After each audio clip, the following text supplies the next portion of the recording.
Before we get into today's case, a quick warning. Some of the details in this episode are disturbing and may not be suitable for all listeners.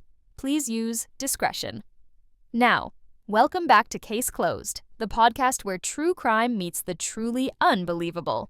I'm Anna, and if stories like this get your heart racing, don't forget to hit that subscribe button, give us a like, and drop your thoughts in the comments. We read every one. Because today we're diving into the chilling story of John Wayne Glover, the so-called granny killer, and the quiet Sydney suburbs that hid a monster. And I'm Adrian. And yes, today we're diving into a really, really disturbing case, that of John Wayne Glover. Yeah, he's infamously known as the granny killer. And for good reason, unfortunately. His crimes against elderly women in Australia are just, well, chilling, to say the least. Absolutely. It's a tough one, but we're going to break it all down for you. So to really understand this case, Anna, I think we have to go back to, his beginnings, right? John Wayne Glover.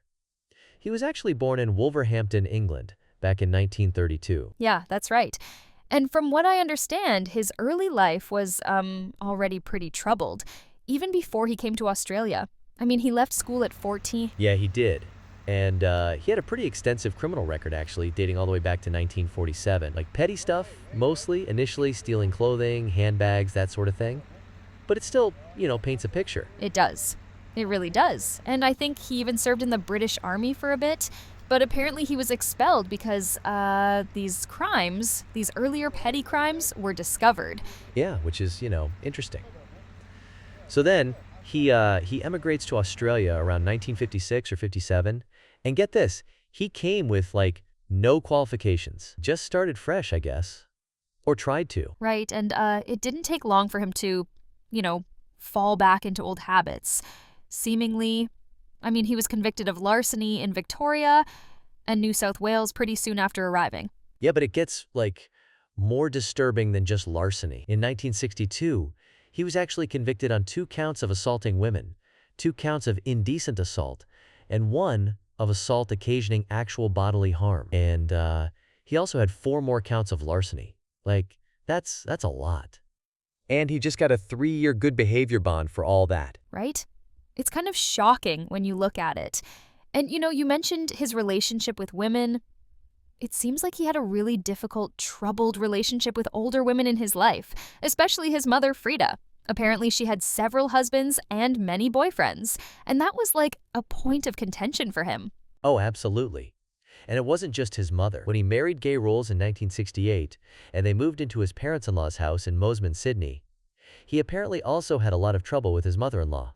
So this pattern with older women, it's really something. His mother, Frida, actually moved to Australia later, in 1976, and then she passed away from breast cancer in 1989. Which is, interesting timing, isn't it? Given what we're about to get into. Yeah, it definitely is. What's even more unsettling about all of this, Adrian, is that despite this troubled past and all these convictions, before he started his killings in the late 80s, Glover actually appeared to live a totally normal, even contented lifestyle in Mosman. Yeah, it's wild, isn't it? You have this extensive criminal record and these issues, but then he was a married man. He had 2 daughters. From the outside, you would think he was just, a regular guy. Absolutely. And he worked as a sales representative, too, for 4 and 20 Pies. So, a pretty, common job. And get this, he was even a volunteer at the Senior Citizens Society. Right? That's a huge red flag in retrospect, isn't it? Who would have thought? Yeah, exactly. His friends apparently considered him to be a friendly and trustworthy man. So this whole persona, this whole facade, it just makes it even more chilling when you consider what he eventually became. It really does. It's that classic, almost cliche, he seems so normal kind of thing. But in his case, it was profoundly deceptive. So this facade, it starts to crumble. Adrian, in 1989, that's when we see the beginning of his actual crime spree. Yeah, and it wasn't immediately a murder, right? It started with Margaret Todhunter. That's right. So, on January 11th, 1989, 84-year-old Margaret Todhunter was just walking down Hale Road in Mosman, and Glover, he saw her. He parked his car, walked up to her, and just punched her in the face. Punched her. Like an 84-year-old woman. That's incredibly violent for a mugging. Yeah, absolutely. And he stole her purse, which had, like, $209 in it. And then, get this, he just went straight to the Mosman RSL club and, spent all her money. Ugh. And at that point, the police. Whew. They probably just chalked it up to, a mugging gone wrong. Or just a mugging. They probably didn't connect it to anything more sinister, did they? No, they didn't. They, concluded it was just a mugging and had, very little hope of finding the perpetrator, which, is understandable for a one-off incident like that. But then, it wasn't a one-off. Right. That's where Gwendolyn Mitchell-Hill comes in, I suppose. Exactly. So, just a couple of months later, on March 1st, 1989, Glover left the Mosman RSL, same place, and he saw 82-year-old Gwendolyn Mitchell-Hill walking down the street. And this time he went back to his car and he got a hammer. He put it under his belt. A hammer? Oh my goodness. So this is, a significant escalation in violence. Yeah, it is. He followed her to the entry foyer of her apartment building, and as she went to open the front door, he just hit her with the hammer on the back of her head. And then he just kept striking her about the head and body, Adrian, breaking several of her ribs. Oh, that's so brutal. And I imagine he stole from her too, right? Yeah, he did. He fled the scene, taking her purse, which had about $100 in it. Mitchell-Hill was found still alive by 2 schoolboys, but she died shortly after the police and ambulance arrived. And I'm assuming, again, no real leads for the police or... No, exactly. No eyewitnesses. Nothing concrete linked it to the previous attack on Margaret Todhunter. And actually, there was no forensic evidence either, because well-intentioned neighbors, thinking she'd just fallen, had actually washed the crime scene. Oh, that's so sad, because they were trying to help, but they inadvertently destroyed, potentially crucial evidence. Right, so yeah, the police again assumed it was just another mugging gone wrong. They didn't have, any idea that they were dealing with, a serial attacker yet. Wow. So they still thought it was just a string of unfortunate events, but that's about to change, isn't it, with Lady Ashton? Yeah, that's exactly right. So, on May 9th, 1989, just a couple of months after Gwendolyn Mitchell-Hill, Glover was walking along Military Road again, same area, when he saw 84-year-old Lady Ashton. She was the widow of a really well-known Impressionist artist, Sir Will Ashton. Oh, okay. So another seemingly random victim, but fitting the profile, it seems. Yeah, exactly. Elderly, well-to-do, he followed her into the foyer of her apartment. And he, put on gloves, Adrian, before he attacked her with his hammer. Oh, so he's planning this. He's not just, acting on impulse at this point. He's actually, preparing. He threw her to the ground, dragged her into a rubbish bin alcove, and then repeatedly hit her head on the pavement. And he actually recalled later that she almost overpowered him until he fell on top of her and just, kept hitting her head on the pavement. That's just horrific. The sheer violence. And after he knocked her unconscious, he removed her pantyhose and strangled her. And then he, placed her walking stick and her shoes at her feet. And he took her purse, which had about $100. And then he went back to the Mosman RSL, and he actually commented to staff that he hoped the sirens outside weren't because of another mugging. Oh, the audacity. The absolute nerve of this man. I know, right? Talking about it as if he had no involvement whatsoever. But this time, when the police found Lady Ashton, she was lying face down, diagonally across the concrete floor of this little bin alcove, with a pool of blood around her head. And her pantyhose were strung so tightly around her neck that it had cut through her skin. So a very distinct method of killing, then. Yes, and her bare legs were crossed, her arms were by her sides. She had a thin trickle of blood from her mouth. And at this point, Adrian, the police concluded, they were facing a serial killer. Finally. So they're seeing the pattern now. Wealthy, elderly women, same suburb, same brutal methods. Exactly. All 3 victims were wealthy, elderly women from the same suburb, and all were assaulted or killed in the same manner before being robbed of their handbags. And what's interesting, the examiner noted her diamond ring was still present, which kind of suggested she hadn't been killed just for money. Right, so it's more about the act itself, the violence, the control, rather than just financial gain. But it didn't stop there, did it? He committed a lot of other non-fatal attacks too around this time, showing how his depravity was just escalating. Oh, yeah, he did. It's actually really disturbing. On June 6, 1989, he molested 77-year-old Marjorie Mosley at a retirement home in Belrose. She reported a man put his hand under her nightgown, but couldn't remember his face. So he's also starting to venture into, like, sexual assaults on elderly women, not just robbery and violence. Yeah. And then, just a couple of weeks later, June 24th, he visited a nursing home in Lane Cove, lifted the dress of an elderly patient, fondled her buttocks.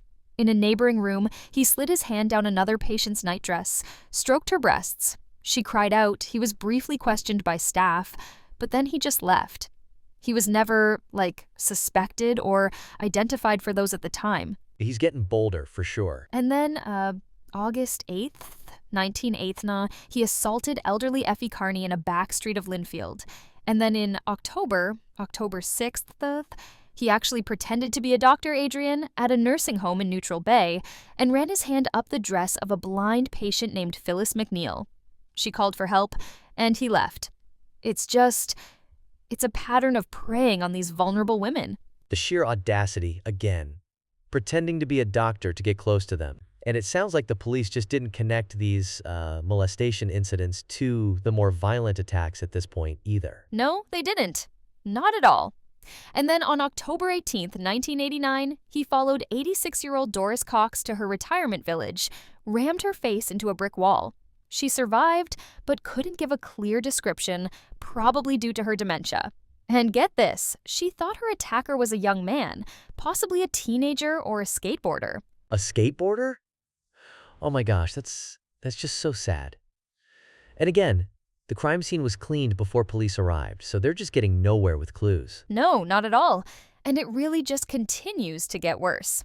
So on November 2nd, 1989, Glover approaches 78-year-old Dorothy Benke. She's walking home in a quiet back street. And he actually engages her in conversation and, offers to carry her groceries home for her. Oh my God, the audacity again. Presenting himself as this helpful, good Samaritan. Yeah.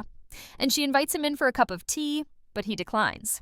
And then, as he's walking back down the laneway, he passes another old woman and assaults her from behind.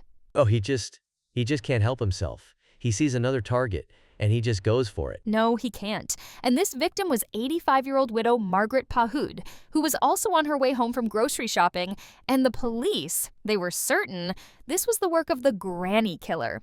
She was hit on the back of the head with a blunt instrument, and when she collapsed, he struck her again on the side of the head. And I assume, similar to the others, he did his whole ritual with her as well. He did. He rearranged her clothing, her shoes, her walking stick, took her handbag, and left. Again, nobody saw the attack, but within minutes, her body was found by a young schoolgirl. Oh, that poor kid. I know. And Adrian, again, neighbors, washed down the crime scene before the police arrived. Oh my goodness. It's like a curse on these crime scenes. They're trying to help, but they're just destroying evidence. Exactly. But as the police and ambulance were on their way, Glover was rummaging through Pahud's purse on the grounds of a nearby golf club. And then he headed off to the Mosman RSL Club to spend the $300 he had stolen. Unbelievable. He just goes about his business like nothing happened. And this is the third or fourth known murder at this point? Yeah, that's right. And it gets even more chilling because within 24 hours of the Pahud murder, so November 3rd, 81-year-old Olive Cleveland became the fourth woman killed by the now so-called granny killer. Within 24 hours? He's really escalating his pace now. Absolutely. Glover struck up a conversation with Cleveland while she was sitting on a bench outside the Wesley Gardens retirement village where she lived. And when Cleveland became uncomfortable, she tried to get up and walk to the main building, but Glover seized her from behind and forced her down a ramp into a secluded side lane. Oh, that's just horrifying. He's just so brazen. He hit her and repeatedly pushed her head into the concrete before he removed her pantyhose and tied it tightly around her neck. And once again, Adrian Glover rearranged her clothing, shoes, and walking stick, then left, taking about $60 from her handbag. I mean, at this point, the police must be in a complete frenzy, right? They have a serial killer on their hands, openly operating, and there's no solid leads. You know it. And once again, the old woman's injuries were initially attributed to a heavy fall, and the crime scene was washed down. No eyewitnesses were found. But shortly afterwards, the state government doubled the reward for apprehension of the perpetrator to $200,000. Wow, 200,000. That's a huge sum, especially for that time. It really shows the level of public alarm and desperation from the authorities. Yeah, it definitely does. I mean, they were clearly getting nowhere with leads, and the public was absolutely terrified. Wow, 200,000. That's a huge sum, especially for that time. It really shows the level of public alarm and desperation from the authorities. Yeah, it definitely does. I mean, they were clearly getting nowhere with leads, and the public was absolutely terrified. So on November 23, 1989, Glover was sitting in the Buena Vista Hotel in Middlehead Road, Mosman, when he saw 93-year-old widow Muriel Falconer walking opposite the hotel, returning home with her shopping. Oh no, another one. Just constantly on the prowl, huh? Constantly. He returned to his car, which was parked, get this, opposite the police station, to retrieve his hammer and gloves. He then followed Falconer to the exterior of her home. Okay, so he's just getting bolder and bolder. Right outside the police station? Unbelievable. Absolutely. He quietly moved up behind her while the partially deaf and blind Falconer opened her front door. He put his hand around her mouth to silence her, before repeatedly hitting her around the head and neck with his hammer. When she fell, he actually started to remove her pantyhose. But as he did this, she began to regain consciousness and cried for help. Oh my God. She fought back. She did, and this prompted Glover to hit her multiple times with the hammer until she finally passed out. He then removed her undergarments and used them to strangle her. He searched her purse and the rest of her house for valuables before leaving with $100 again after rearranging her shoes. That's so chilling, that detail about rearranging the shoes. Like a signature, you know? But wait, you said she cried for help? Did anyone hear her? Unfortunately, no. The following afternoon, her body was discovered by a neighbor who entered using a spare key. But here's the crucial part, Adrian. This time, the crime scene was left undisturbed. Oh, thank God. Finally, some forensic evidence. Exactly. Investigators were able to collect bloody shoe prints. And a neighbor actually described a suspect as middle-aged, portly, and gray-haired, which was a good lead.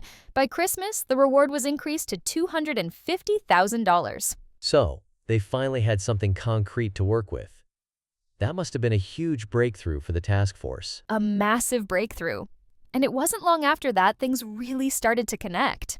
On January 11, 1990, Glover was doing his pie sales round and visited the Greenwich Hospital. He was in his work uniform, clipboard in hand, and he entered the palliative care ward where there were 4 elderly, very ill women. He specifically approached 82-year-old Daisy Roberts, an advanced cancer patient. Oh, this guy. He has no boundaries. Targeting someone in palliative care? None at all. He asked her if she was losing any body heat, then pulled up her nightgown and touched her indecently. Roberts panicked and called for help, and a nurse actually found Glover in the ward. When confronted, he ran from the ward, but the nurse was able to record his car's registration number and notified the police. Finally, a car rego. That's a huge break. And the hospital staff, they knew him, right, from his pie rounds? They did. They were able to identify and name Glover immediately. A week later, the police returned with a photograph of Glover, which both the nurse and Daisy Roberts positively identified. This was a significant breakthrough, but believe it or not, these hospital assaults weren't linked to the murders or reported to the murder task force for another 3 weeks. What? 3 weeks? That's just lost time, you know? I know, right? But eventually, detectives contacted Glover and requested he attend an interview. When he failed to appear, they called his home, and his wife informed them that he had attempted suicide by overdose and was recovering at Royal North Shore Hospital. Oh, wow. So he knew the net was closing in. He must have. Police went to the hospital, but he declined to be interviewed. However, he did permit them to take a photograph. And get this, Adrian, the staff at the hospital handed police a suicide note written by Glover. A suicide note? What did it say? In the middle of the page, on 4 in 20 Pie's letterhead, were the words, "No more grannies." Grannies and Essie No more grannies. So he knew exactly what he was doing, and the "he started it" part. That really ties back to what we discussed about his issues with older women, particularly his mother-in-law. Absolutely. 2 weeks later, this suicide note and photo were passed on to the task force, which by now numbered about 70 members. And the detectives immediately believed Glover was the killer, even though they technically had no direct evidence linking him to the murders. The head of the task force even said, "If he had said to us, 'I don't want to talk,' we couldn't have proved a thing." That note was essentially his confession, though, wasn't it? Even if it wasn't admissible in court yet. Pretty much. And the photo matched the descriptions of the gray-haired suspect. Plus, as a pie salesman, Glover could have been at any of the murder scenes. He was interviewed about the nursing home assaults, and he denied everything. Police had limited evidence, so they decided not to question him about the murders, which would have tipped him off to their suspicions. Instead, they put him under constant police surveillance, including, at one stage, an automatic tracking device. Smart. Keep him close, wait for him to slip up. And he knew he was being watched. He'd drive around the block multiple times, or even drive the wrong way up one-way streets to try and shake anyone following him. But they kept him under surveillance, and then, on March 19th knee, he killed his sixth victim in Mosman. While under surveillance? That's incredibly bold. Incredibly. She was 60-year-old divorcee Joan Sinclair, with whom Glover had a platonic relationship. The police watched as Sinclair let Glover into her home around 10 a.m. By 1 p.m., there was no sign of Glover or movement within the house. The surveillance team became really concerned around 5 p.m. and got permission to enter the house at 6 p.m. So they knew something was wrong, they just couldn't intervene directly without permission. Exactly. 2 uniformed police knocked on the front door, ostensibly to check on barking dogs, but there was no answer. When they looked through the rear glass door, they saw a hammer lying in a pool of dry blood on a mat. Oh my God. 4 detectives then searched the house and found Joan Sinclair's battered head wrapped in a bundle of blood-soaked towels. She was naked from the waist down, and her pantyhose were tied around her neck. So, the same M.O. he had been using all along. Precisely. Her genitals were damaged, though Glover later denied raping her. After finding Sinclair's body, the police searched the house for Glover, who they found unconscious in the filled bathtub. He tried to kill himself again. Right there. He did. He later told police he had murdered Joan Sinclair and that they had been having a relationship. He said he beat her about the head with his hammer, removed her pantyhose, and strangled her with it. He rolled her body onto a mat, wrapped 4 towels around her extensive head wounds to stem the blood, and dragged her body across the room, leaving a trail of blood.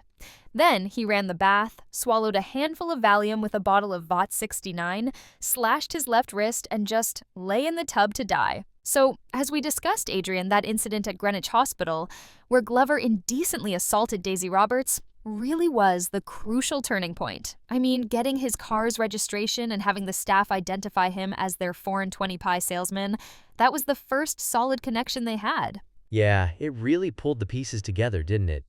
Even though, it's wild, it took them a few weeks to actually link those hospital assaults to the serial killer task force. Like, what was going on there? I know, right? But once they did, and they contacted Glover for an interview, that's when things escalated quickly. When he didn't show up, they found out he'd attempted suicide by overdose at Royal North Shore Hospital. Which, I mean, is a pretty clear indicator he knew they were onto him, even if they weren't explicitly asking about the murders. Absolutely. And then, the staff at the hospital, they actually handed police a suicide note he'd written, on 4-20 Pie's letterhead, no less. And the words, "Adrian, no more grannies. Grannies, and Essie started it." That's just chilling. Essie started it. That goes right back to the troubled relationship he had with older women, especially his mother-in-law, Essie. It almost feels like a confession, even if it wasn't official. It confirmed all their suspicions. Completely. The task force, they just knew he was their guy, despite not having direct forensic evidence for the murders at that point. They couldn't push too hard, couldn't reveal their suspicions about the killings, because they had limited direct evidence for those. So, their strategy shifted to constant surveillance. Yeah, I remember you mentioning he was trying to shake them off, driving around the block, going the wrong way down one-way streets. The guy was cunning, even under pressure. He really was. And during this period, something else happened in his personal life, Late in 1989, he was actually diagnosed with male breast cancer. And around that time, he also separated from his wife, who took their 2 daughters and moved to New Zealand. Oh, wow. So he's dealing with a serious illness, his family leaving him, and he's under constant police surveillance, knowing they're closing in. It really adds another layer to what was happening right before his final crime. Wow, so that brings us to the trial itself, doesn't it? He's finally caught after that last chilling murder of Joan Sinclair. Yeah, that's right. The trial commenced on March 28, 1990. And despite all the evidence, Adrian Glover pleaded not guilty on the grounds of diminished responsibility. Diminished responsibility. Even though he was, assessed as sane? That's a tough sell, I would think. It really is. I mean, the psychiatrists involved, they did present some interesting theories. One psychiatrist suggested that Glover had this deep-seated hostility and aggression towards his mother from childhood, and that it transferred to his mother-in-law. Essie. Exactly. And when she died, it was as if he had to redirect that aggression onto someone else. So it was almost like she, in their view, triggered this whole awful spree. Yeah, I guess it makes a kind of twisted sense in a psychological profile, but still. To be deemed sane at the time of these murders, that's quite something. Well, exactly. John Shand, another psychiatrist, he said Glover had a severe personality disorder. But the Crown prosecutor, they really maintained that Glover was completely aware of his actions. They argued he was planning what to do with the stolen money after each murder. Right, and he was even, cleaning his hammer with acid to destroy forensic evidence. That's not the behavior of someone who's, not in control or has diminished responsibility. That's calculated. Super calculated.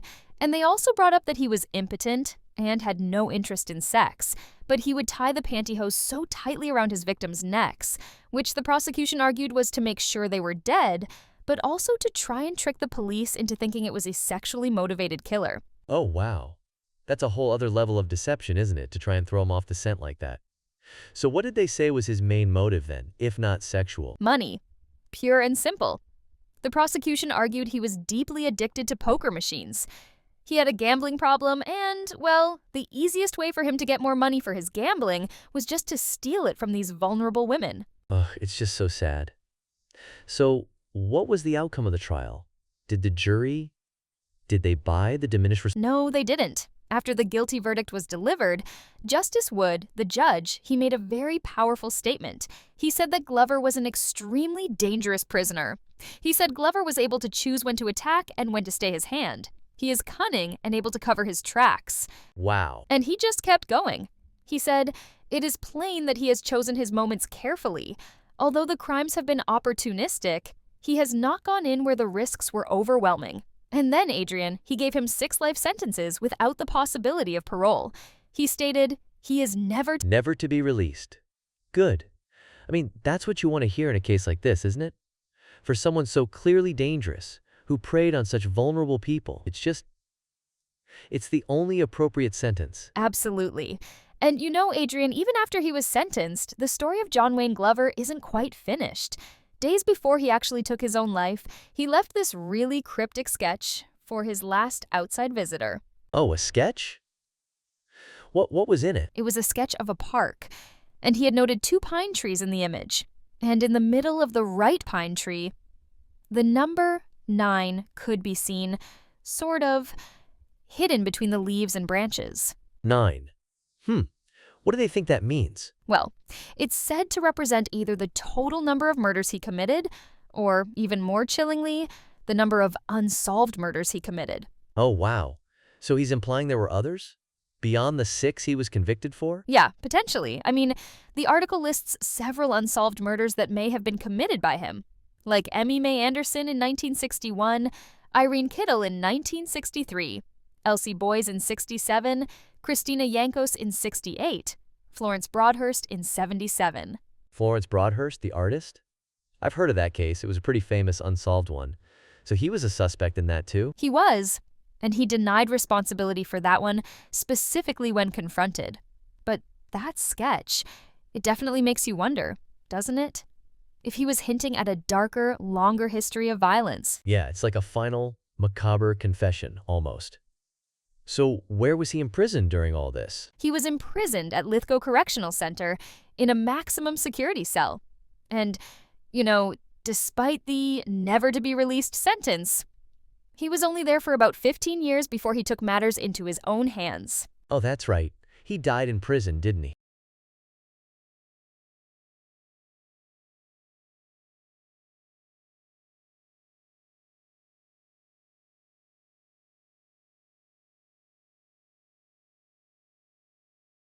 So they knew he was suicidal. They did.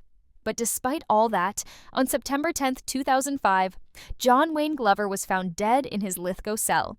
He was 72 years old, and it was confirmed he had hung himself. So he ended his own life, bringing, I guess, an end to the story of the Granny Killer. It's just a really dark and disturbing case from start to finish. Yeah, it truly is, Adrian. I mean, the impact he had on that community, on those families, just horrific. It really shows how someone can hide such darkness, behind a seemingly normal life. Absolutely. It's a chilling reminder of the evil that can lurk, even in plain sight. A truly disturbing case for Case Closed. Indeed. Well, that brings us to the end of today's episode of Case Closed. Thank you for joining us. We'll be back next time with another chilling case. Until then, take care, and please don't forget to subscribe, like, and comment.